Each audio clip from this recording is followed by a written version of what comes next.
जिंदाबाद जिंदाबाद जिंदाबाद जिंदाबाद जिंदाबाद जिंदाबाद जिंदाबाद पार्टी जिंदाबाद जिंदाबाद जिंदाबाद पार्टी जिंदाबाद जिंदाबाद जिंदाबाद संघर्ष करो, हम आपके साथ हैं। संघर्ष करो, हम आपके साथ हैं। संघर्ष करो, हम आपके साथ हैं। समाज के सम्मान में, जी मैदान में, समाज के सम्मान में, बहन जी मैदान में, किसानों के सम्मान में, बहन जी रमजान में, किसानों के सम्मान में, बहन जी मैदान में चले सरकार बनाए।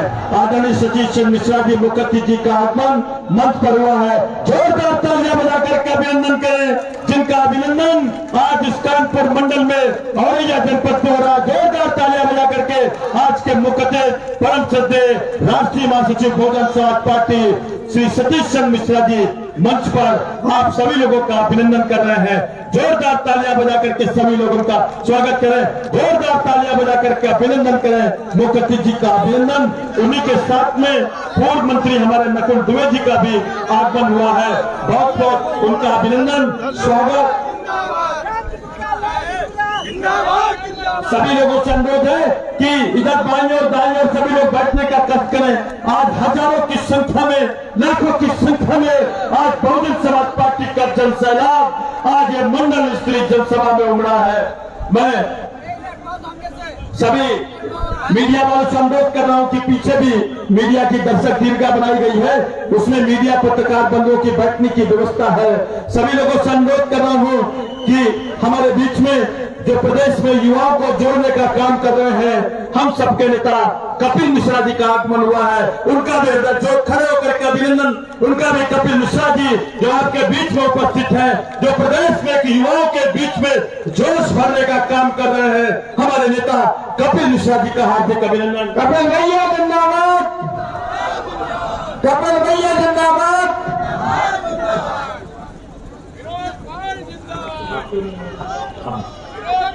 मैं अनुरोध कर रहा हूं कि हमारे कानपुर मंडल के 6 जिलाध्यक्ष सम्मानित जिलाध्यक्षों से अनुरोध करा आए और मुखर्जी जी का बड़ा माला पहना करके अभिनंदन करें। हमारे जो कानपुर मंडल के जिलाध्यक्ष हैं, सभी लोगों से अनुरोध कर रहा हूं कि आए और मुखर्जी जी का माला पहना करके अभिनंदन करें। हमारे सम्मानित सभी जिलाध्यक्ष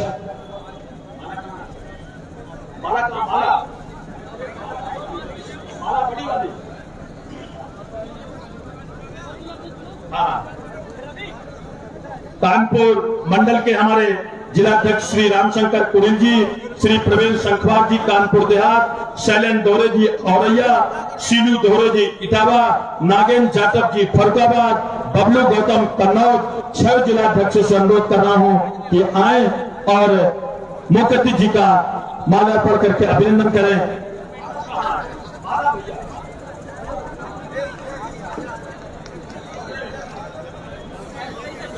नेटवर्क बहुत कमजोर चल रहा है।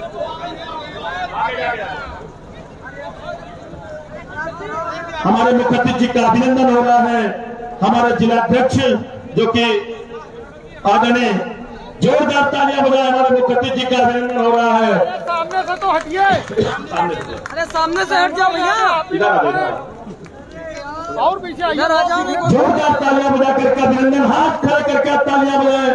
हमारे मुखर्जी जी माननीय परम आदरणीय सतीश मिश्रा जी का कानपुर मंडल के जिलाध्यक्षों द्वारा अभिनंदन किया जा रहा है, स्वागत किया जा रहा है। इसी कड़ी में अब मैं अनुरोध करता हूं कि हमारे बीच में श्री रामजी शुक्ला जी और लालजी शुक्ला जी हमारे बीच में प्रभारी प्रत्याशी सिकंदरा विधानसभा, उनसे भी अनुरोध करेंगे कि आए और फरसा और प्रतीक चिन्ह भेंट करके अभिनंदन करें। श्री लालजी शुक्ला प्रत्याशी विधानसभा सिकंदरा, श्री लालजी शुक्ला जी का जोरदार तालियां बजा करके हमारे लालजी और रामजी भैया उनका अभिनंदन करके फरसा भेंट कर रहे हैं। जोरदार तालियां बजा करके गर्गाहट पैदा हो जाए, इस तरीके से तालियां बजाए मुखर्जी जी का स्वागत। इसी कड़ी में हमारे रामजी शुक्ला जी पूर्व विधायक, पूर्व मंत्री, मुखर्जी जी का अभिनंदन कर रहे हैं।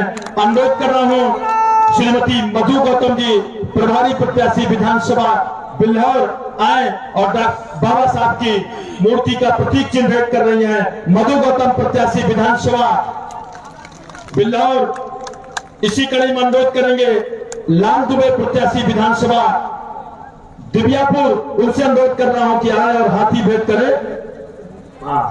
उसी कड़ी में हम अनुरोध कर रहे हैं, हमारे बीच में अरुण मिश्रा जी प्रभारी प्रत्याशी है जो कि कल्याणपुर विधानसभा से, उनसे अनुरोध कर रहा हूं कि आए और चांदी का मुकुट भेंट कर या पहना करके साहब का स्वागत कर रहे हैं। अरुण मिश्रा जी चांदी का मुकुट, जोरदार तालियां बजा करके अभिनंदन करेंगे। इसी कड़ी में अनुरोध कर रहा हूं श्री मोहन मिश्रा जी से कि आए और गणेश जी की प्रतिमा भेंट करके साहब का स्वागत करें।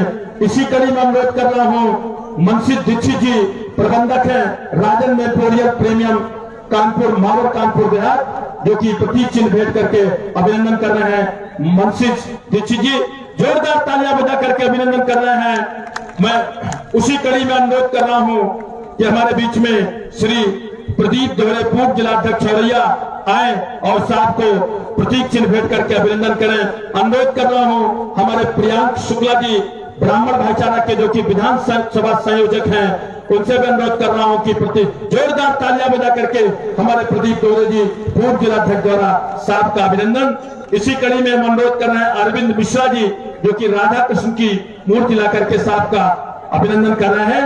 अनुरोध कर रहा हूं हमारे शैलेंद्र पांडे जी जो कि सुरक्षित विधानसभा रसूलाबाद के विधानसभा संयोजक है ब्राह्मण भाईचारा का, साहब को शाल पहना करके अभिनंदन कर रहे हैं। शैलेंद्र पांडे जी रसूलाबाद विधानसभा से। हमारे विपिन त्रिपाठी जी जो कि जिला उपाध्यक्ष प्रियांक शुक्ला जी जो कि बुके भेंट कर रहे हैं, विपिन त्रिपाठी जी और हमारे चंद्रशेखर सोनी जी, हमारे मुन्ना पाल जी, सभी लोग साहब का अभिनंदन कर रहे हैं। हमारे शैलेंद्र पांडे जी विधानसभा प्रत्याशी से हैं। अर्पित यादव जी जो कि हमारे जिला पंचायत सदस्य हैं, साहब का प्रतीक चिन्ह भेंट करके बुके भेंट करके साहब का अभिनंदन कर रहे हैं। हमारे अर्पित यादव सदस्य जिला पंचायत।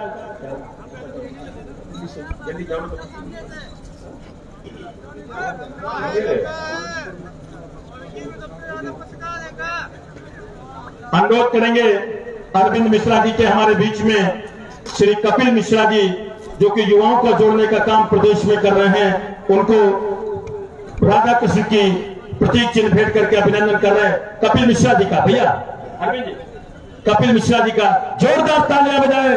हमारे युवा नेता है कपिल मिश्रा जी जो कि बहुजन समाज पार्टी में युवाओं को जोड़ने का काम कर रहे हैं। आज अगर सोशल मीडिया पर आज बहुजन समाज पार्टी जो सबसे ज्यादा दिखाई दे रही है, उसके प्रेरणा स्रोत हमारे युवा नेता कपिल मिश्रा जी हैं, जिन्होंने सोशल मीडिया पर करोड़ों समर्थकों को बहुजन समाज पार्टी से जोड़ने का काम किया है। हमारे बीच में मैं अनुरोध करूंगा जिलाध्यक्ष औरैया से कि नकुल दुबे जी हमारे बीच में हैं, उनका माल्यार्पण करके अभिनंदन करें। जिलाध्यक्ष औरैया।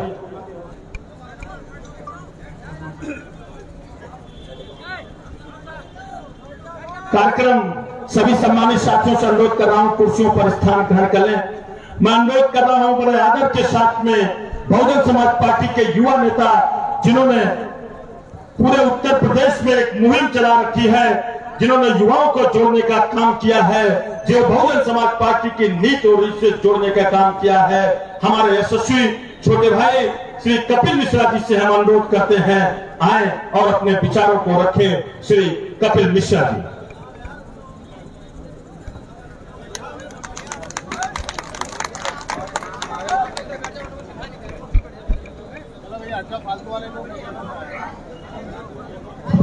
मीडिया बंधुओं से अनुरोध है,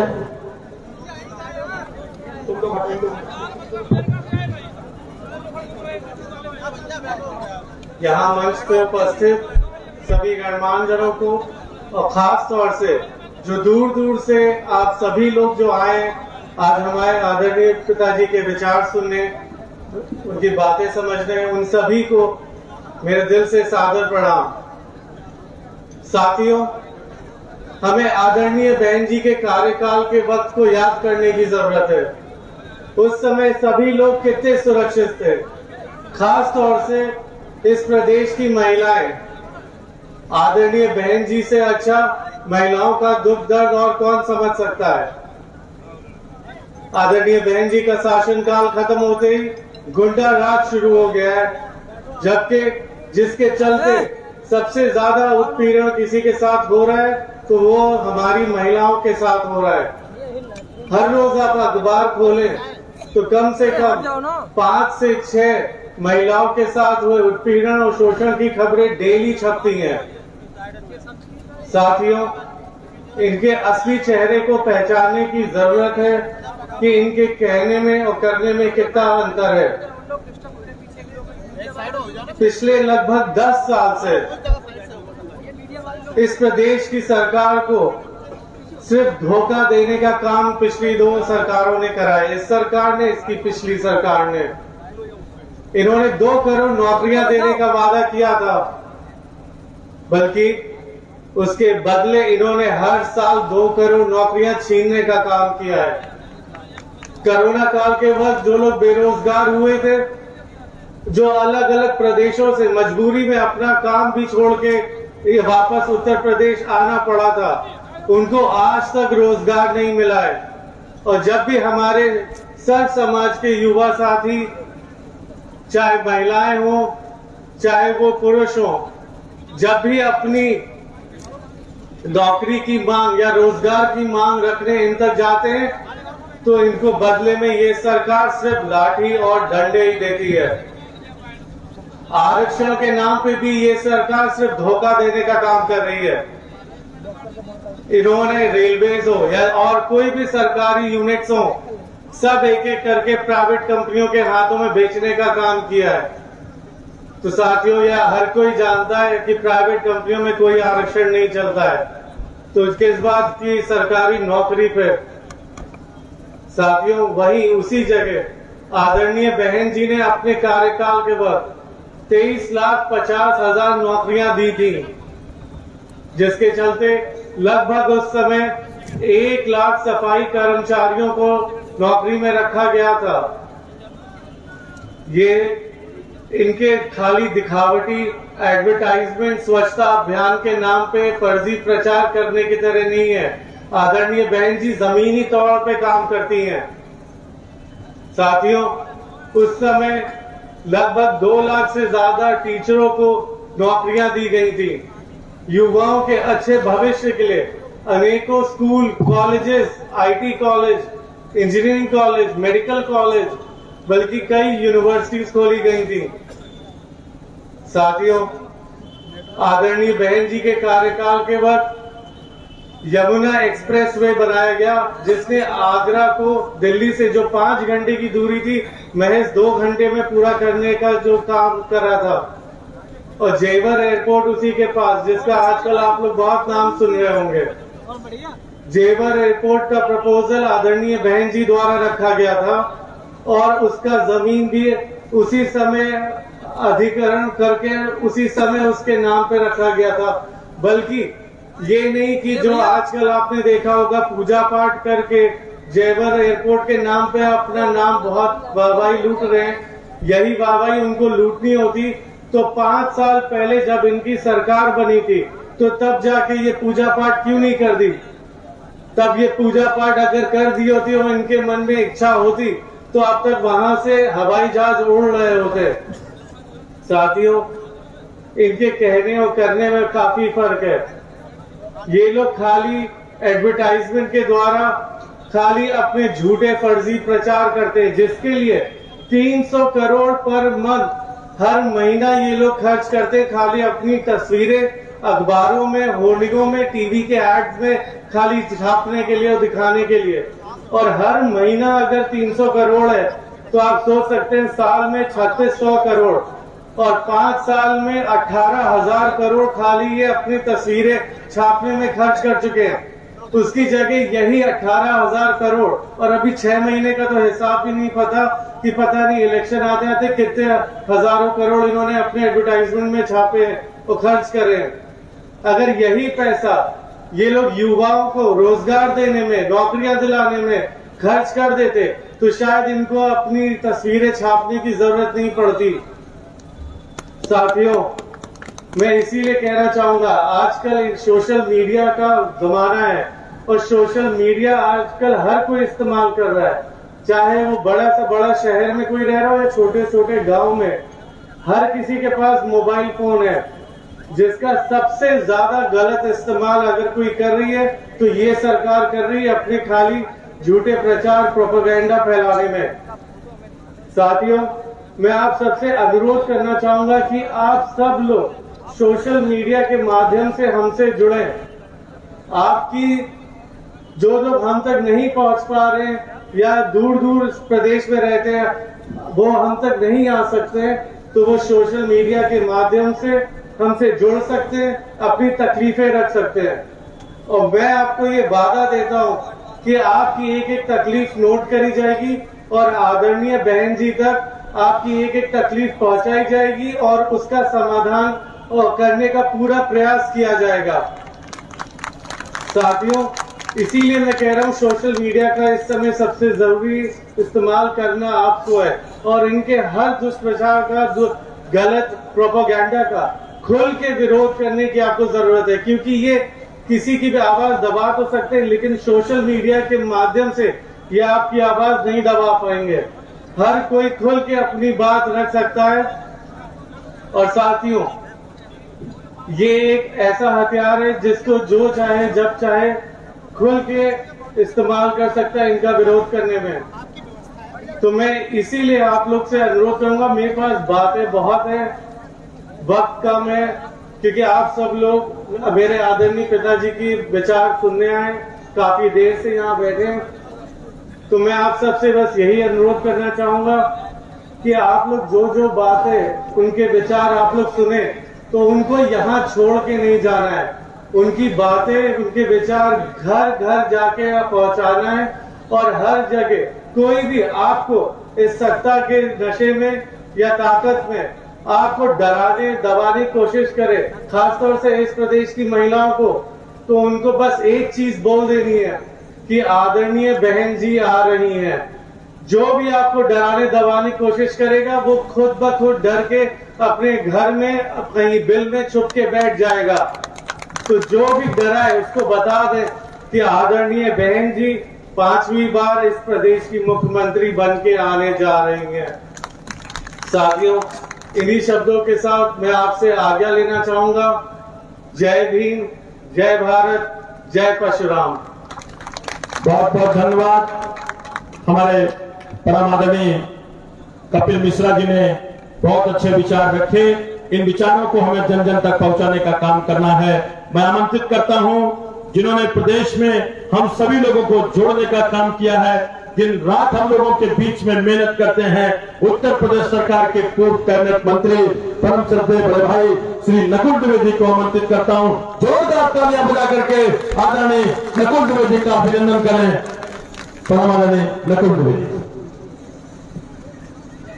सर्वप्रथम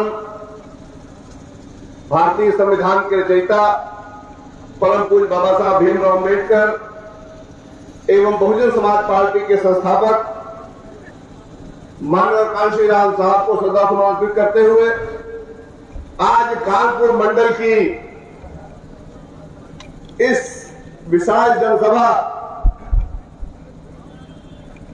जो कि औरैया के इस ऐतिहासिक क्षेत्र में संपन्न हो रही है, आप सब लोगों का ये जन सैलाब देख करके लग रहा है कि लहर चल चुकी है, हाथी चिढ़ा रहा है, हाथी ललकार करके कह रहा है कि भाई हम किसी मीडिया वालों की परवाह नहीं कर रहे हैं। जो 2-4 लोग घूम करके रुपए पैसे के लिए कुछ पार्टियों को दिखाने का काम करते हैं, आज हमारे इतने साथी नौजवान जो कि मीडिया से संबंधित है, आज बहुजन समाज पार्टी का अलग जलाते हुए पंडित सतीश मिश्रा जी की अगुवाई में 5वीं बार आदरणीय बहन कुमारी मायावती जी को मुख्यमंत्री बनाने के लिए तैयार है। आज के इस समारोह के मुख्य अतिथि हम सबके मार्गदर्शक परम आदरणीय पंडित सतीश मिश्रा जी, प्रदेश महासचिव माधव आजाद जी, पूर्व मंत्री रामजी शुक्ल जी हमारे सभी सम्मानित प्रत्याशी बंधुओं, कानपुर जनपद के सम्मानित नगर अध्यक्ष श्री देवी तिवारी जी, मन परासीन संतरी गौतम जी, हमारे बहुत सारे सम्मानित साथी हैं, सबके नाम लूंगा तो काफी समय लग जाएगा। लेकिन मैं आप सबसे एक सवाल पूछना चाहता हूं, जितना जनमानस यहाँ पर बैठा खड़ा है, और आप सब लोग मुझे जवाब हाँ या नहीं में जरूर दीजिएगा। चाहे सहमत हो तब भी जवाब दीजिएगा, चाहे न सहमत हो तब भी जवाब दीजिएगा। मैं आप सबसे जानना चाहता हूं कि आज इस प्रदेश का और इस देश का किसान परेशान है कि नहीं है? सब लोगों को जवाब चाहिए, परेशान है कि नहीं है? हमारा बेरोजगार नौजवान परेशान है कि नहीं है? हमारी माताएं बहनें परेशान है कि नहीं है? अगर हमारे कर्मचारी वर्ग परेशान है कि नहीं है? हमारे मीडिया वाले परेशान है कि नहीं है? तो बताओ क्या इलाज है? सिर्फ इलाज एक है कि 2022 में आज इस मंच के माध्यम से तय करके जाओ कि हम सब लोग जब तक आदरणीय भरत कुमार इमारत जी को 5वीं बार प्रदेश का मुख्यमंत्री नहीं बना लेंगे, हम लोग चैन से बैठने का काम नहीं करेंगे। यही आह्वान करने में आप लोगों के बीच आया हूँ। आपके और मुख्यमंत्री महोदय के बीच में बहुत देर तक बाधा नहीं बनना चाहता हूँ, लेकिन इतना जरूर कहूंगा कि अगर आप परेशान हो तो आपकी परेशानी सड़कों पर दिखाई देनी चाहिए। आप टेलीविजन के चक्कर मत जाइए, आप 2-4 चैनलों के चक्कर मत जाइए, क्योंकि आपने देखा है कि जब बटन दबता है तो जहां पर हाथी रहता है वहां पर सारा का सारा बटन आपको नीला ही दिखाई पड़ता है, नीले के अलावा हाथी के अलावा आपको कोई दिखाई नहीं पड़ता। तमाम लोग भूलते अरे भैया वो तो पार्टी गठबंधन कर ली, अरे महागठबंधन कर लिया। अरे हाथी जब चलता है तो सब लोग उसके पीछे पीछे अपने आप चलने लगते हैं। एक बड़ा जनसैलाब अपने आप खड़ा हो जाता, अपने आप इकट्ठा हो जाता है। मैं आमंत्रित करता हूँ बहुजन समाज पार्टी के राष्ट्रीय महासचिव, हम सबके अगुआ और हम सब लोगों को दिशा देने वाले बहुजन समाज पार्टी के राष्ट्रीय महासचिव और सम्मानित सांसद माननीय सतीश मिश्रा जी को कृपया माइक पर आए, हम सबको आशीर्वाद दे और हम सबका आह्वान करें कि हम लोग अब बहुजन समाज पार्टी की सरकार सदा बनाए बिना दब लेने वाले नहीं है। पर माननीय मुख्यमंत्री महोदय,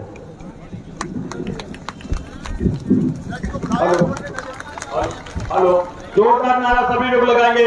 बहुजन समाज पार्टी जिंदाबाद, बहुजन समाज पार्टी जिंदाबाद, बहुजन समाज पार्टी जिंदाबाद, जिंदाबाद जिंदाबाद सतीश मिश्रा जिंदाबाद, जिंदाबाद जिंदाबाद सतीश मिश्रा जिंदाबाद, जिंदाबाद जिंदाबाद राजकुमारी मायावती जी जिंदाबाद, जिंदाबाद जिंदाबाद राजकुमारी मायावती जी जिंदाबाद। जिंदाबाद जिंदाबाद। सुने परमादरणीय तरफ से राष्ट्रीय महासचिव श्री सतीश चंद्र मिश्रा जी। मंच पर उपस्थित बहुजन समाज पार्टी के हमारे सभी सम्मानित नेतागण, श्री नकुल दुबे जी, पूर्व कैबिनेट मंत्री उत्तर प्रदेश, श्री रामजी शुक्ल जी, पूर्व मंत्री उत्तर प्रदेश सरकार, श्री देवी प्रसाद तिवारी जी, अध्यक्ष महानगर कानपुर, श्रीमती मधु गौतम जी, प्रत्याशी बिल्लौर श्री लालजी शुक्ला जी, प्रत्याशी सिकंदरा श्री विनोद पाल जी, प्रत्याशी अकबरपुर रनिया श्री प्रशांत अहिरवार जी, प्रत्याशी धर्मपुर सुरक्षित मोहन मिश्रा जी, किदवई नगर अरुण मिश्रा जी कल्याणपुर, श्री दुर्गा प्रसाद जी कायमगंज फरुखाबाद, श्री अरुण दुबे जी लाल दुबे दिव्यापुर तथा श्री मानवेंद्र आजाद जी, यहां पर उपस्थित नरेंद्र कुशवाहा जी मंडल संयोजक कानपुर मंडल, श्री अनिल पाल जी, जाकिर हुसैन सिद्दीकी जी, बहुआ तिवारी जी, राम शंकर कुरील जी, श्री देवेंद्र संखवार जी, शैलेंद्र दोहरे जी, शीलू दोहरे जी, नागेंद्र जाटव जी, बबलू गौतम जी, विवेक शाख जी, रामनारायण निषाद जी, श्री शुभम, श्री भीमराव अंबेडकर, श्री प्रवेश कुरील जी, श्री बौद्ध प्रिय गौतम, संघ प्रिय गौतम, श्री प्रदीप निगम तथा यहाँ पर बहुत से लोग हमारे पार्टी के वरिष्ठ कार्यकर्ता हैं और यहाँ पर मौजूद हमारे सभी कार्यकर्ता जो आज इतनी बड़ी संख्या में हम सबका उत्साह बढ़ाने के लिए आए।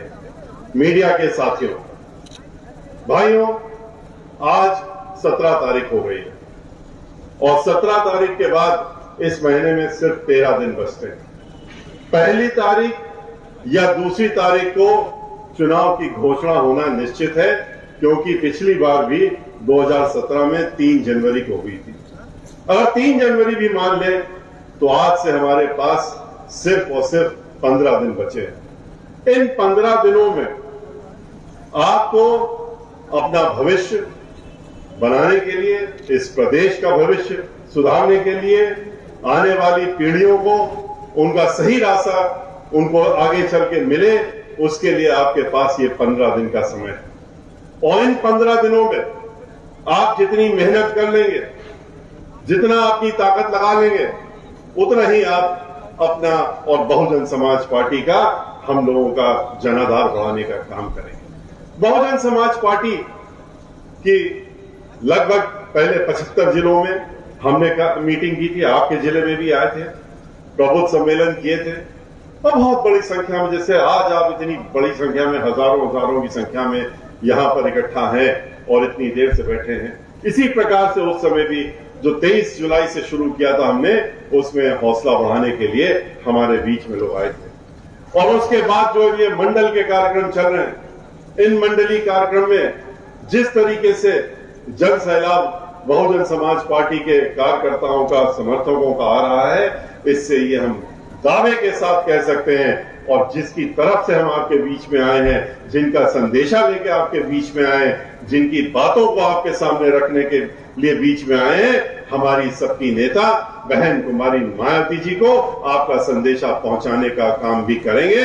और कि आप जिस तरह से यहां आए हैं, ये साफ जाहिर हो गया है कि आने वाले 2022 में बहन मायावती जी 5वीं बार उत्तर प्रदेश की मुख्यमंत्री बनकर के आ रही हैं और उनको आने से कोई रोक नहीं सकता। हर तरह के षड्यंत्र रचे जाएंगे, हर तरह की चीजें करी जाएंगी, हर तरह के आपके सामने तरह तरह के भारतीय जनता पार्टी और समाजवादी पार्टी वाले आकर के ढोंग ढकोसले और आपके बीच में वादे ये करने का काम करेंगे। ये इनकी आदत है, ये कोई इनका नया काम नहीं है।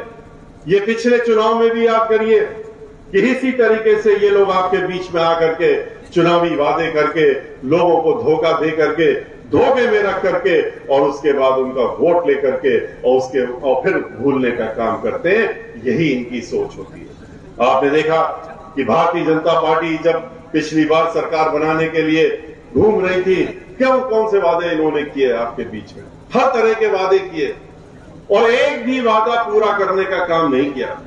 100 में 100 अगर नंबर दिए जाएं किसी को झूठ बोलने के और झूठे वादे करने के लिए, तो भारतीय जनता पार्टी उसमें नंबर 1 पर आएगी और सबसे प्रथम दर्जा पाएगी। इन्होंने किससे वादा नहीं किया? महिलाओं से किया, बेरोजगारों से किया, किसानों से किया, मजदूरों से किया, व्यापारियों से किया, सभी से किया।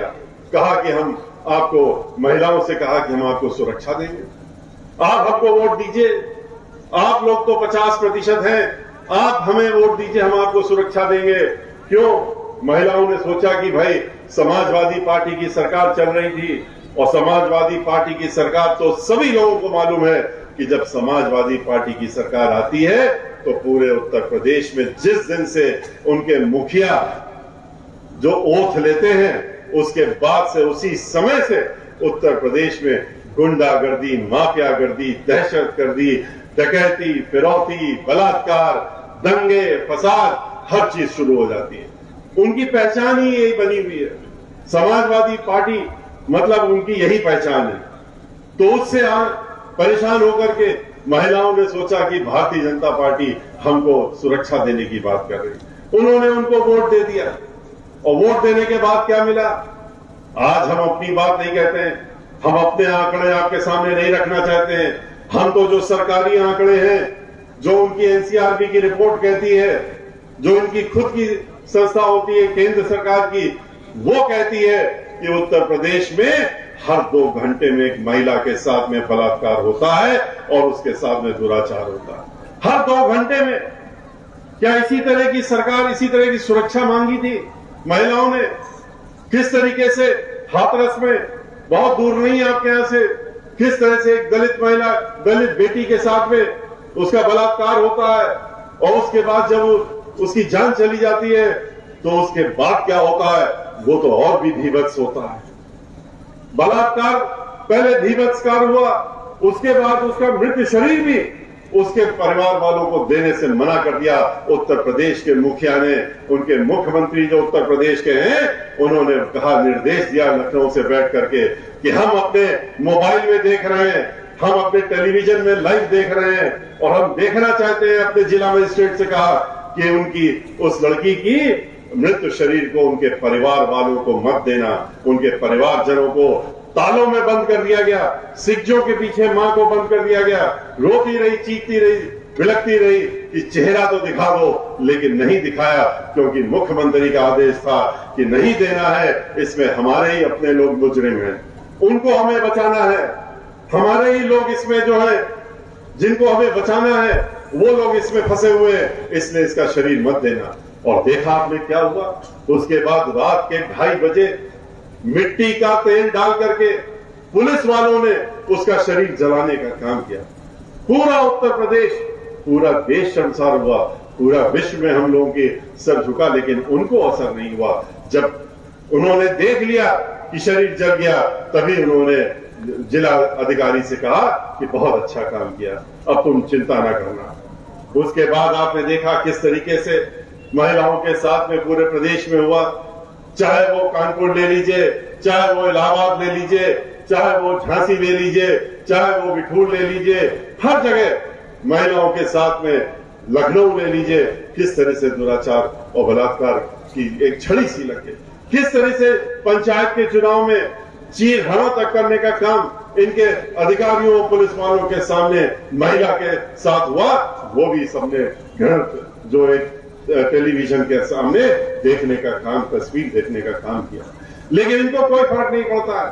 खुशी दुबे 16.5 साल की लड़की, यही कानपुर की, 1.5 दिन पहले उसकी शादी होती है और 1.5 दिन में उसकी तो मेहंदी भी नहीं सूखी थी हाथों की, लेकिन उसके जो पति था उसको तो एनकाउंटर में मारने का काम किया।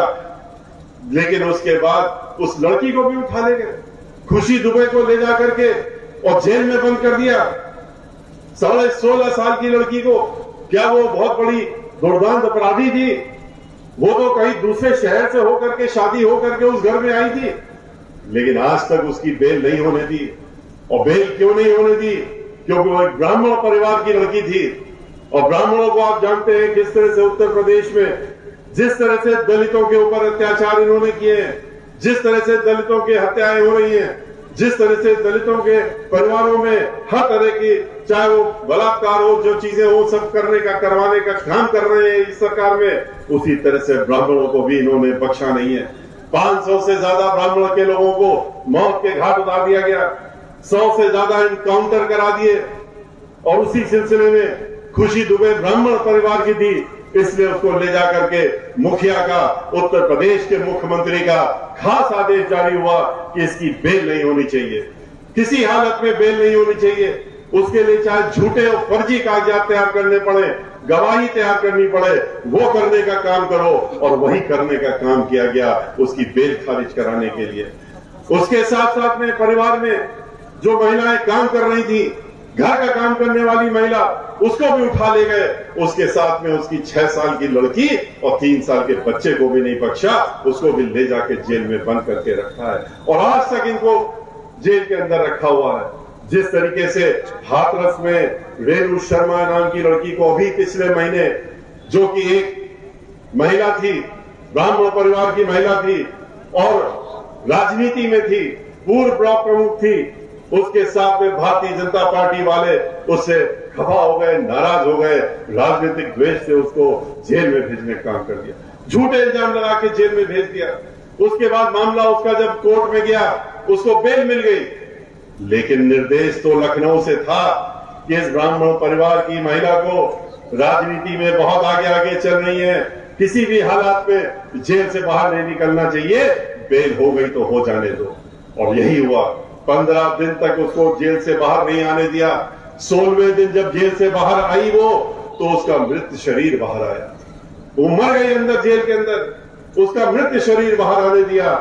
जिस तरह से ये इंतजार कर रहे हैं कि खुशी दुबे की इनको कब सूचना मिले और उसके बाद उसके शरीर को बाहर निकालने का काम करे, इसी प्रकार से इन्होंने रेणु शर्मा के साथ में किया। और ये कहते हैं ये वोट लेने का काम किया सुरक्षा के नाम पे। याद करिए बहन मायावती जी का कार्यकाल, रात के 12 बजे भी अगर किसी को जाने की जरूरत पड़ती थी, किसी महिला को घर से बाहर किसी भी काम से, जरूरी काम से, सोचती नहीं थी, वो घर से निकल जाती थी, बेहिचक निकल जाती थी, क्योंकि उसको ये मालूम था कि उसकी तरफ कोई गलत निगाह उठा के नहीं देख सकता, क्योंकि उत्तर प्रदेश की मुख्यमंत्री बहन मायावती जी हैं, ये उसको मालूम रहता था। किसानों के साथ धोखा दिया, किसानों के साथ वादा किया कि हम तुम्हारी आमदनी 2 गुना कर देंगे, और करने का काम क्या किया? उनकी 3 कानून लाद करके, काले कानून लाद करके उनकी जमीनों पर कब्जा करने की कोशिश की, जमीनों को छीनने का काम किया। और जब उन्होंने आंदोलन किया तो क्या मिला उनको? वही लाठियां, वही डंडे, वही सर फोड़ने का काम। यहां तक कि हरियाणा और लखनऊ के बॉर्डर में मुख्यमंत्री ने आदेश दिया वहां के कि इनको इतनी लाठियां मारो जो बैठे हुए हैं जब तक सर न फट जाए। और जब सर फट गया और उसके बाद 2 की मृत्यु भी हो गई, तो उन्होंने भी वक्तव्य दिया। और हमारे उत्तर प्रदेश के जो आका हैं उन्होंने भी कहा कि इनको सबक सिखाना जरूरी था, और सही ढंग से सबक सिखाने का काम किया। 700 लोग मर गए, 700 किसानों की शहादत हुई, इनके ऊपर असर नहीं हुआ। ये आराम से नजारा देखते रहे कि कितने दिन और बैठते हैं ये। लेकिन तब तक चुनाव आ गए, उत्तर प्रदेश का चुनाव आ गया, पंजाब का चुनाव आ गया, और हम लोगों के 5 जो स्टेट है वहां पर चुनाव आ गए, उत्तराखंड का चुनाव आ गया। तब इनके नेताओं ने कहा, इनके एमएलए ने कहा कि हम लोग तो अपने घर में नहीं घुस पा रहे हैं, घर नहीं जा सकते, हमको तो घर में भी पीछे दरवाजे से जाना पड़ रहा है, हम चुनाव में वोट क्या मांगेंगे। ऐसी स्थिति को देख करके एक निर्णय फिर से लिया कि चलो हम इन 3 काले कानून को वापस लेने का काम करते हैं। लेकिन उसका क्या, जो आपने 4 लोगों, किसानों को जो आंदोलन से वापस जा रहे थे, गाड़ी चला करके कुचलने का काम किया। ये वो सरकार है जो कहती है, जिनका केंद्रीय मंत्री और वो बैठा हुआ है और उसको हटा नहीं सकते। ये क्यों नहीं हटा सकते? क्योंकि भारतीय जनता पार्टी का नेता है, और सोची समझी रणनीति के तहत, सोची समझी साजिश के तहत उन किसानों को की हत्या हुई, उनको मारा गया। अब तो ये खुलासा पुलिस वालों की एसआईटी रिपोर्ट जो माननीय सर्वोच्च न्यायालय के निगरानी में हो रही है, उसमें आ गया, चार्जशीट फाइल हो गई कि ये तो सोची समझी रणनीति के तहत हत्या हुई है। उसके बाद भी आपने देखा कि मंत्री जी को हटाने का काम नहीं कर सकते। इसलिए नहीं कर सकते क्योंकि उनके लिए, इन लाशों के लिए, इन जो मृत हो गई हैं, उनके लिए उनके कोई परवाह नहीं। जब 700 किसान मर गए तो ये 404 किसानों को दबा के मार दिया, तो इसकी कौन सी बड़ी बात है? उनके लिए ये बहुत ही छोटी बात है, बहुत ही छोटी बात है। और आपने देखा किस तरीके से मीडिया के एक साथी ने जब उनसे प्रश्न कर दिया मंत्री जी से कि अब आप क्या कहते हैं, तो क्या जवाब मिला उसको? सारे के सारे मीडिया को, पूरे देश के मीडिया को उन्होंने कहा कि ये लोग गाली देते हुए कहा तुम लोग चोर हो। चोरी ये कहना है कि तुम लोग चोर, और भी गालियां दी जो कि हम लोग नहीं मंच से कह सकते। और मीडिया वाले भी जब उसके बाद भी उन्होंने इनसे प्रश्न करने का काम किया, इस गाली को सुनने के बाद भी, तो उसका कॉलर पकड़ लिया और मोबाइल छीन लिया और धमकी देने का काम किया कि तुम जानते नहीं हो कि हम लोग कौन हैं, हम लोग भारतीय जनता पार्टी वाले हैं, सबक सिखाने का काम करेंगे। ठीक उसी प्रकार से इनकी सोच ही ऐसी है, जैसे आपके ही पड़ोस में हरिद्वार चौबे जी आगरा से जो राज्यसभा के सांसद बने, जब मीडिया के लोगों ने उनसे प्रश्न किया, जब वो बाहर निकल रहे थे, कहा कि आप क्या सोच रहे हैं, चुनाव सर पे हैं, पूरे प्रदेश का ब्राह्मण समाज लामबंद हो गया है, आपके खिलाफ हो गया है, आपके विरुद्ध हो गया है। बहुजन समाज पार्टी के साथ में 2007 में उससे कंधे से कंधा मिला करके पूर्ण बहुमत की सरकार बनाई थी और अब वो फिर वही मन बना लिया है उसने और अब की बार बहुजन समाज पार्टी के साथ खड़ा हो रहा है। आप क्या कहते हैं? उन्होंने क्या कहा? उन्होंने कहा अरे कोई चिंता की बात नहीं है, ये ब्राह्मण ससुरे जइए कहां, इनका तो हमारे पास ही आना है, ये पलट के हमारे ही पास आएंगे, इनको हम झुंझुना दिखाएंगे, इनको हम धर्म का झुंझुना दिखाएंगे, इनको हम तरह तरह के और लुभावने चीजें दिखाएंगे और ये हमारे साथ में आ जाएंगे। मैं उनसे कहना चाहता हूं कि आपको बहुत बड़ी गलतफहमी है। ब्राह्मण समाज ने 2007 में जब उत्तर प्रदेश में ही नहीं पूरे देश में अपना नाम पहुंचाने का काम किया था, जब सर्वजन सुखाय और सर्वजन हिताय की सरकार बनाने का काम बहन मायावती जी के नेतृत्व में बनाने का काम किया था, तो समूचे ब्राह्मण समाज उठ करके खड़ा हुआ था, इकट्ठा हुआ था और बीएसपी के साथ आकर के उसने सर्वजन हिताय की सरकार बनाने का काम किया था। और अब की बार भी यही होने वाला है, क्योंकि ब्राह्मण समाज ने देख लिया था कि आपने क्या किया है। आपने तो 500 लोगों को मरवा दिया, 100 एनकाउंटर करा दिए। समाजवादी पार्टी तो ब्राह्मण समाज को ऐसे ही अपना पहला और आखिरी दुश्मन मान के चलती है और जिस तरह से दलित समाज को दुश्मन मानती है उसी तरह से ब्राह्मण समाज को मानती है। लेकिन बहन मायावती जी ने तो जो कहा था वो करके दिखाया। उन्होंने कहा था कि हम आपका खोया हुआ मान सम्मान लौटाने का काम करेंगे, तो उन्होंने लौटाने का भी काम किया था। 15 उन्होंने कैबिनेट मंत्री ब्राह्मण समाज के बनाए थे। उन्होंने 45 लोगों को जिता करके भेजने का काम किया था। श्री नकुल दुबे भी यहाँ बैठे हैं, श्री लालजी शुक्ला जी भी यहाँ बैठे हैं। इन लोगों को भेजने का काम किया था, मंत्री बनाने का काम भी किया था और उसके बाद 1 दर्जन से ज्यादा विधान परिषद में भेजने का काम किया था। आधा दर्जन लोकसभा में भेजा था। पार्टी का नेता तो उन्होंने 17 साल से हमको बना ही रखा है और राज्यसभा में लोकसभा में भी बनाने का काम किया है। बहन मायावती जी ने हर स्तर पर जब सर्वजन को उन्होंने सम्मान दिया, हरेक को अपना स्थान दिया, हरेक को उचित स्थान दिया, तो उन्होंने ब्राह्मण समाज को भी पीछे छोड़ने का काम नहीं किया। अगर वादा किया था उन्होंने तो उसको पूरा करने का काम किया। इसलिए अब की बार ब्राह्मण समाज अपना मन बना चुका है। वो जानता है कि आज दलित समाज के साथ में जिस तरह से ये सरकार उनके साथ में नाइंसाफी कर रही है, उसी प्रकार से ब्राह्मण समाज के साथ भी कर रही है। और अल्पसंख्यक समाज के लोग तो मौका ढूंढ रहे हैं, अगले 2 महीने गिन रहे हैं कि ये 2 महीने कब पूरे होंगे और कब हम बहन मायावती जी को मुख्यमंत्री बनाने का काम करेंगे।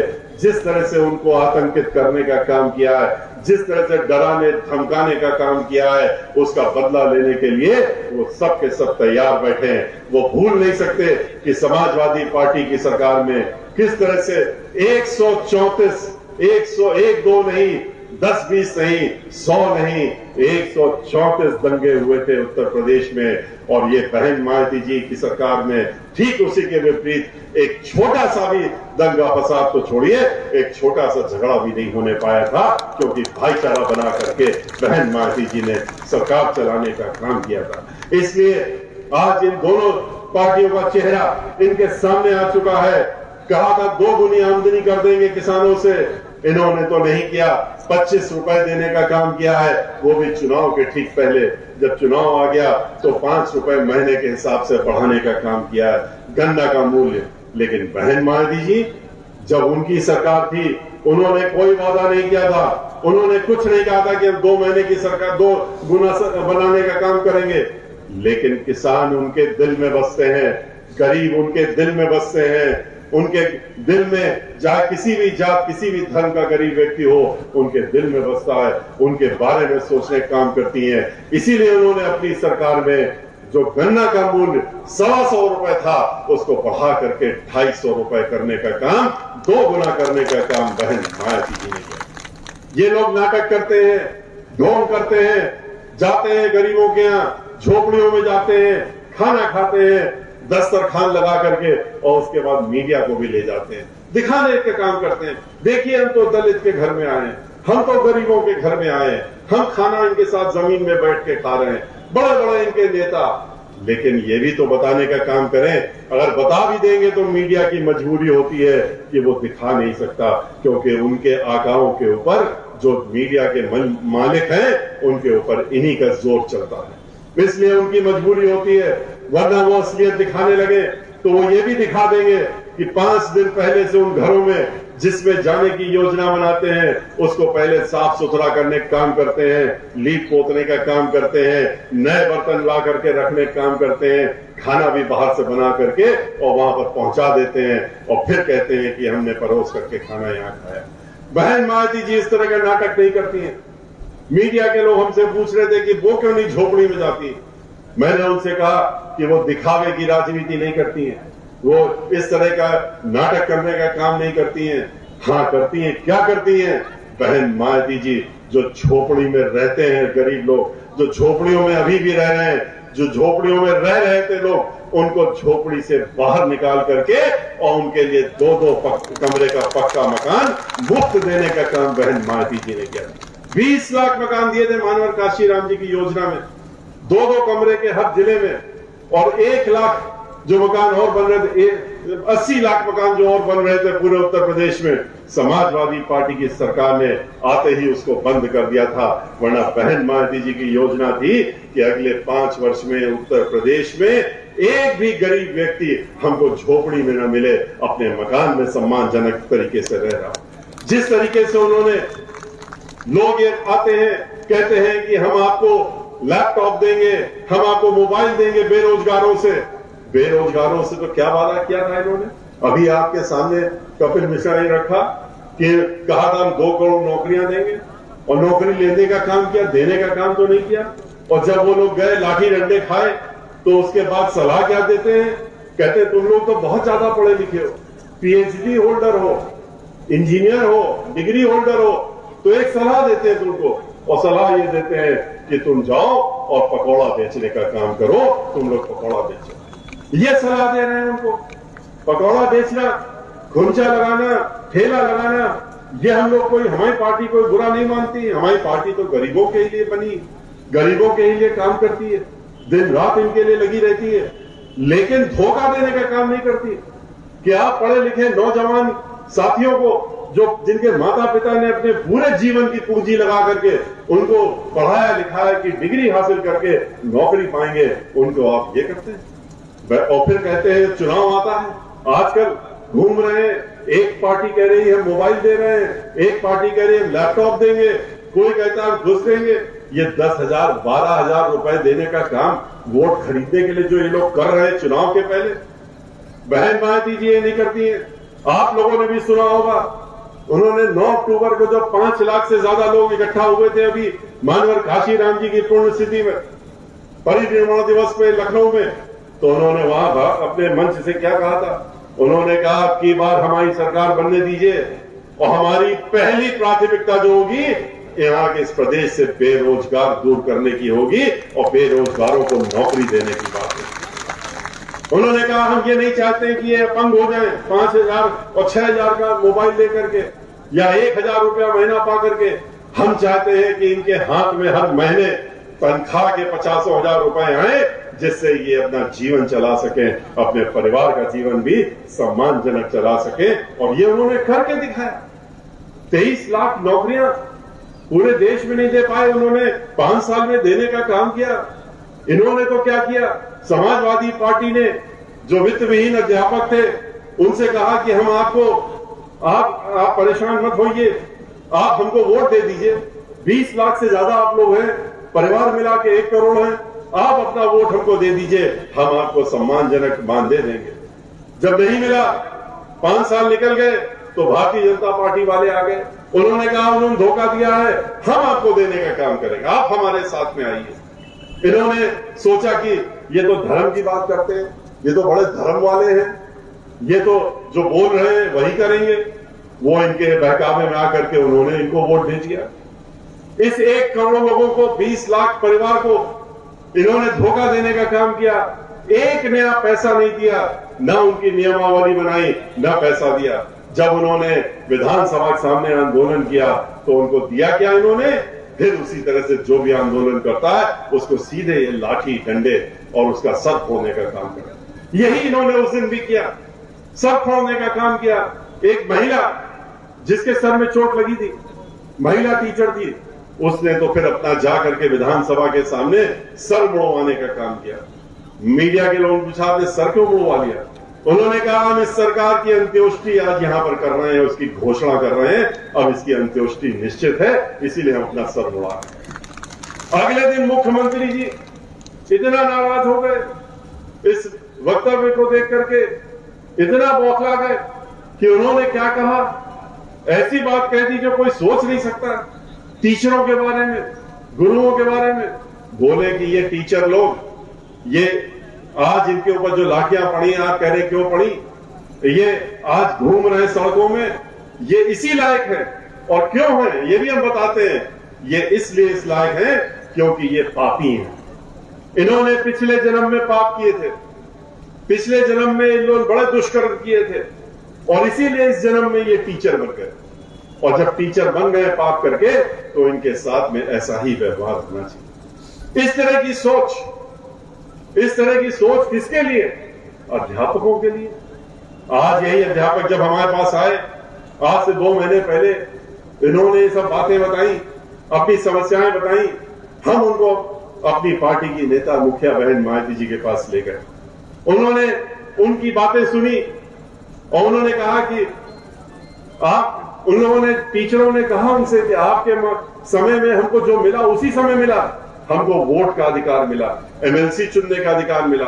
हम लोगों ने उस समय 2-3 मांगे की थी, आपने मान ली थी, लेकिन अब हम लोगों की समस्या ऐसी हो गई है कि हमको कुछ तनख्वाह भी नहीं मिल रही है, मानदेय भी नहीं मिल रहा। तो उन्होंने कहा, बात सुनने के बाद, कि आप लोग अध्यापक है, मैं भी अध्यापिका रही हूं, वो खुद भी अध्यापिका रही है, सब जानते हैं। LLB भी किया उन्होंने, लेकिन उसके पहले, राजनीति में आने के पहले वो अध्यापक थी।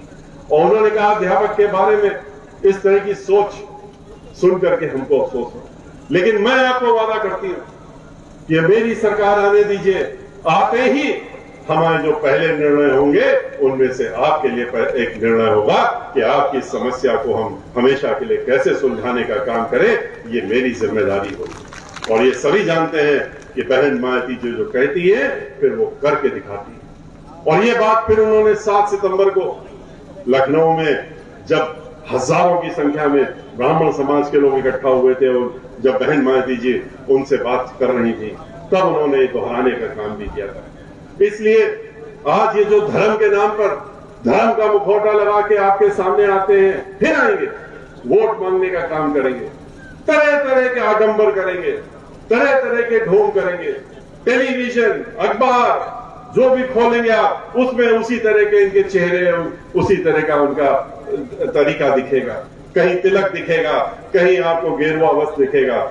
मुख्यमंत्री जी तो परमानेंट गेरुआ वस्त्र पहनते हैं, और इसको दिखा करके आपसे फिर कहेंगे कि आप धर्म के नाम पे वोट दे दीजिए। आपको इनका असली चेहरा पहचानने की जरूरत है। पूछिए कि 5 साल में आपने क्या किया, आपने किसको दिया? एक तो बता दें कुछ दिया हो, धर्म के नाम पे बता दें क्या किया अयोध्या में। 1 लाख करोड़ रुपया इकट्ठा कर लिया इन्होंने चंदा, सर्वोच्च न्यायालय के निर्णय आने के बाद, लोगों के पास घर घर जाके मंदिर बनाने के नाम पे। हम तो अभी अयोध्या गए थे, और अयोध्या जब 23 जुलाई को गए थे तो हम तो सीधे वहीं गए थे, दर्शन किए, उसके बाद देखने गए कि भाई मंदिर बन गया होगा, 2 साल हो गए, तो वहां तो नींव भी नहीं खुदना शुरू हुई थी। तब समझ में आया कि कितना बड़ा धोखा। 5 ईंटें रख करके पूजा कर दी और उसमें 500 करोड़ खर्च कर दिए दिखाने के लिए, और उसके बाद वो ईंटें सरयू नदी में चले गए। पूरे अयोध्या में घूम के आए हम, पूरे अयोध्या की इतना बेहाल कि जितना सबसे बदतर जिला कोई होगा उसमें आप घूम लीजिए, उसके बाद भी आपको वो उस जिले से अच्छा लगेगा।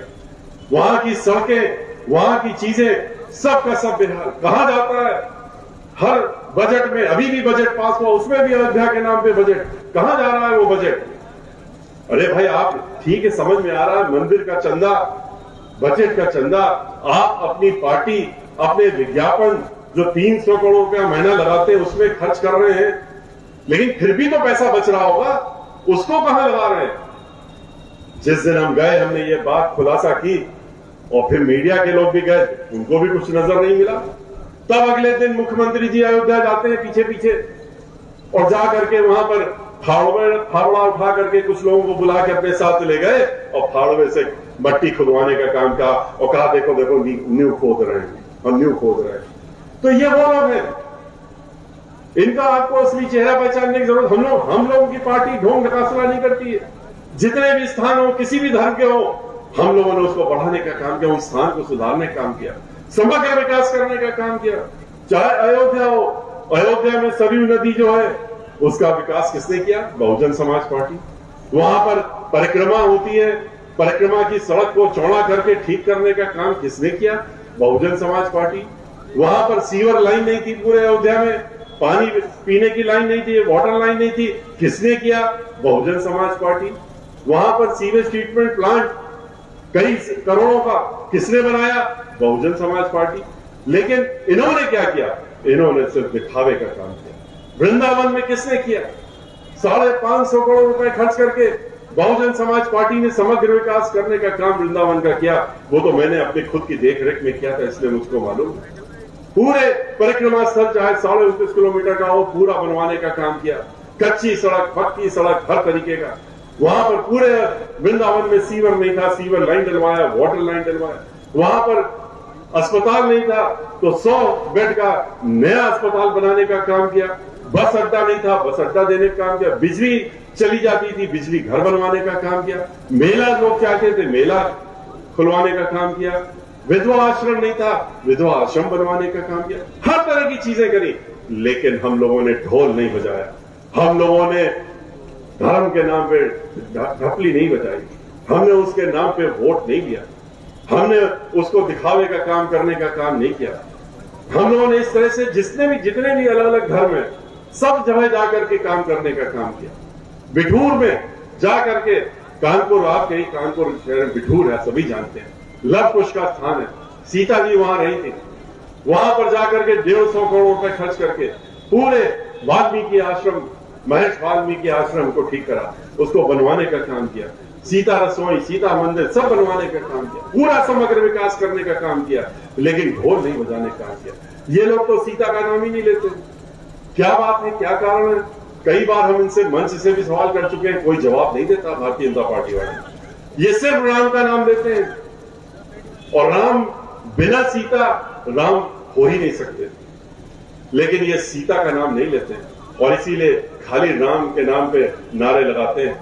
सीता जी का नाम, हम लोग किसी से मिलते हैं, जय सीताराम कहते हैं, सीताराम करके आपस में अभिवादन करते हैं, पर ये नहीं लेते, क्योंकि महिलाओं से इनको एक अजीब सी, महिलाओं इनके लिए एक अजीब सी उनकी चिढ़ है। महिलाओं से इनको परेशानी होती है, और इसीलिए आज उत्तर प्रदेश में बहुजन समाज पार्टी की मुखिया बहन मायावती जी के साथ में खुशी की बात है कि पूरे प्रदेश में आज जो उत्तर महिलाएं हैं, वो महिलाएं खुल करके बहुजन समाज पार्टी का समर्थन करने के लिए खुलेआम निकल रही हैं। जो महिलाओं की बैठकें हो रही हैं, हमारी धर्मपत्नी श्रीमती कल्पना मिश्रा आगरा में भी किया था, वृंदावन में भी किया था, जिले प्रदेश के हर जिले में जा रही महिलाओं, जहां बुला रही उनको जाती। लेकिन हमें नहीं खुद, जिस तरह से महिलाएं, इतनी उम्मीद हमें भी, जिस तरह से महिलाएं वहां पर इकट्ठा हो रही हैं, और जिस तरह से महिलाएं बहन मायावती जी को मुख्यमंत्री के रूप में देखना चाहती हैं, चाहे वो शहर की महिलाएं हो, चाहे वो देहात की महिलाएं हो, वो सब के सब इंतजार कर रही हैं अगले 3 महीने का कि कब 3 महीने निकलेंगे और हम लोग बहन मायावती जी को अपने मुखिया के रूप में देखने का काम करेंगे। भाइयों, आपको इन सब बातों को ध्यान में रखने की जरूरत है। ये सारी बातें आपसे हम लोग सिर्फ इसलिए कर रहे हैं क्योंकि आप हमारे मजबूत कार्यकर्ता लोग हैं। आपको जाकर के आपके ऊपर बहुत बड़ी जिम्मेदारियां हैं। आपको इन जिम्मेदारी को निभाते हुए लोगों के बीच में जाना है, और लोगों के बीच में जाकर के इन बातों को पहुंचाना है, घर घर में पहुंचाना है। 20 दिन का समय आप अपने लिए दे दीजिए, 5 साल पछताना ना पड़े और फिर जीवन भर पछताना ना पड़े, इसलिए अगले 20 दिन अपने लिए देने का काम करिए। इन 20 दिनों को 24 घंटे आप दे करके ये मत मानिए कि हमारे कौन से यहाँ पर प्रत्याशी हैं और क्या है, वो आपके बीच में आए, आपके बीच में नहीं आए, वो लोग भी अपना दिन रात 24 घंटे काम कर रहे हैं। कोई भी प्रत्याशी चुनाव के दौरान में हर घर में नहीं जा सकता, है नामुमकिन है, लेकिन जा सकते हैं। कौन जा सकता है प्रत्याशी? प्रत्याशी के रूप में लोग जा सकते हैं। और आप सब लोग जो यहाँ मौजूद हैं उनको मैं अपना प्रत्याशी मानता हूं, और आप भी अपने आप को प्रत्याशी मान लीजिए। आप अगर अपने आप को प्रत्याशी मान लेंगे तो आप अपने आप अपनी रणनीति तय कर लेंगे, अपना सोचने का काम करेंगे कि अगले 20 दिन में चुनाव की घोषणा होने वाली है, हमको क्या करना चाहिए। अगर हम चुनाव लड़ रहे हैं, हमें चुनाव जीतना है, तो कैसे जीतना है, कौन कौन सी हमको रणनीति अपनानी है, इसके लिए आप सोचने का काम खुद करने लगेंगे। और वही करने की उम्मीद मुझे आपसे, और वही करने के लिए मैं अपेक्षा भी कर रहा हूं, आपसे अनुरोध भी कर रहा हूं। और जिस दिन आप ये मान लेंगे अपने आप को प्रत्याशी, किसी की ताकत नहीं है कि वो बहुजन समाज पार्टी को हराने का काम करे। बहुजन समाज पार्टी के साथ सब समाज आज जुड़ा हुआ है। मीडिया को छोड़ दीजिए, मीडिया को छोड़ दीजिए, मीडिया की मजबूरी, मीडिया के जो खास तौर से ऊपर के आका लोग हैं जो मीडिया चलाने का काम करते हैं, आपको भी मालूम है कि वो बड़े बड़े उद्योगपति, और वो उद्योगपति वो हैं जो चुनिंदा उद्योगपति जिनके हाथों में भारतीय जनता पार्टी ने पूरे देश को बेचने का काम कर दिया। कुछ चुनिंदा जो उद्योगपति हैं, आज आपकी सारी संपत्ति, हमारी अपनी संपत्ति जो हम लोगों ने 75 वर्ष में टैक्स दे करके बनाने का काम किया, चाहे वो रेलवे हो, चाहे वो ऑयल इंडिया कंपनी हो, चाहे वो इंश्योरेंस कंपनी हो, और अब तो बैंक को भी दे दिया, घोटाला किया, फिर बैंक को भी निजी हाथों में देने। आज भी बैंक कर्मचारियों का आंदोलन चल रहा है निजीकरण के खिलाफ। पहले घोटाला बैंकों में लाखों करोड़ का, फिर उनको विदेश में भेजना, और फिर उसके बाद कह दो कि अच्छा ले जाओ, हम बेचे दे रहे हैं तुम्हारे हाथ में, इसको भी ले दो। धीरे धीरे करके इन्होंने हर जगह, हर वो स्थान जहां पर जो कि पब्लिक सेक्टर कॉर्पोरेशन थे, उनको बेचने का काम इन्होंने इन उद्योगपतियों को किया। इसीलिए आज नौकरियां खत्म हो गई। इसके पीछे भी तो कोई कारण होगा कि नौकरियां कहां चली गई। जब निजीकरण हो गया तो नौकरी कहां मिलेगी? नौकरी तो ठेके में हो गई, ठेकेदारी में नौकरी हो रही है। आज चाहे नगर निगम हो, चाहे पीडब्ल्यूडी हो, चाहे इरिगेशन का विभाग हो, चाहे वो ब्रिज कॉर्पोरेशन हो, उत्तर प्रदेश में कहां नौकरियां मिलती थी? इन्हीं सब जगहों पे सबसे ज्यादा नौकरियां होती थी। इन सब में नौकरियां बंद कर दी गई और ठेके में दे दिया गया। और ठेके में न कोई रिजर्वेशन होता है, और न ठेके में जो अनरिजर्व सीटें उनको भी मिलने का काम होता है। वहां तो 5,000, 7,000, 8,000 में इंजीनियर से भी काम लिया जा रहा है। इस स्थिति में हम लोगों को इन लोगों ने पहुंचाने का काम कर दिया है। हम लोगों को अपनी आंख खोल करके, और अब की बात, इस समय जो आपके हाथ में एक सबसे कीमती चीज आई, इन्होंने आपसे सब कुछ छीन लिया, लेकिन इनसे छीनने का वक्त अब आपके हाथ में आया है। अब आपको इस बाबा साहब डॉक्टर भीमराव के अंबेडकर के संविधान के तहत में उन्होंने जो शक्ति और ताकत दी आपको वोट देने की, वो वोट देने की शक्ति को इस्तेमाल करने का समय 5 साल में एक बार मिलता है आपको, और वो इस समय दिया गया है। उसको अगर आपने सही ढंग से इस्तेमाल नहीं किया, उसको अगर आपने किसी के दबाव में इधर उधर देने का काम कर दिया, किसी के हाथ में बेचने का काम कर दिया, तो समझ लीजिए कि आप लोग अपने आप को बेचने का काम कर रहे हैं, और इसका नुकसान आपको अपने साथ साथ में आने वाली पीढ़ी को भी उठाना पड़ेगा। इसलिए जागरूक होकर के इनको मुंह तोड़ जवाब दीजिए, और अब की बार सत्ता को अपने हाथ में लेने का काम करिए। बहन मायावती जी के हाथ में सत्ता देने का मतलब है कि आपके हाथ में सत्ता है। जो व्यक्ति 24 घंटे में 18 घंटे सिर्फ और सिर्फ काम करते हुए और अपने गरीब लोगों के बारे में, उनके बारे में सोचने का काम करता हो, उसके हाथ में सत्ता देने का काम करना चाहिए। और ये मौका आपके हाथ में आया है, और आप कर सकते हैं, और आप जरूर करेंगे। जिस तरह से उत्तर प्रदेश में घूम करके आए हैं, जैसा कि मैंने शुरुआत में कहा है कि ये पूरी तरह से अब हम आश्वस्त हो गए हैं कि अगले 2022 में बहन मायावती जी इस प्रदेश की मुख्यमंत्री बन के आ रही है।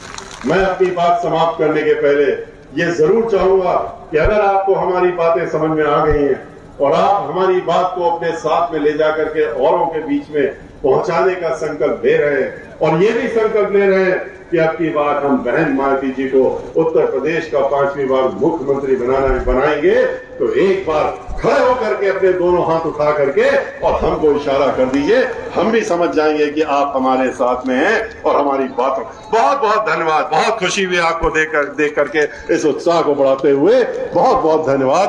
और इसी के साथ में मैं अपनी बात समाप्त करता हूं, आपसे विदा लेता हूं। जय भीम, जय भारत, जय परशुराम। भारत जनता पार्टी जिंदाबाद जिंदाबाद भारत जनता पार्टी जिंदाबाद जिंदाबाद जिंदाबाद सदस्य मिश्रा जिंदाबाद जिंदाबाद जिंदाबाद सदस्य मिश्रा जिंदाबाद जिंदाबाद जिंदाबाद कुमारी मायावती जी जिंदाबाद जिंदाबाद जिंदाबाद कुमारी मायावती जी जिंदाबाद जिंदाबाद जिंदाबाद। बहुत बहुत धन्यवाद सभी आए हुए सभी हमारे साथियों का।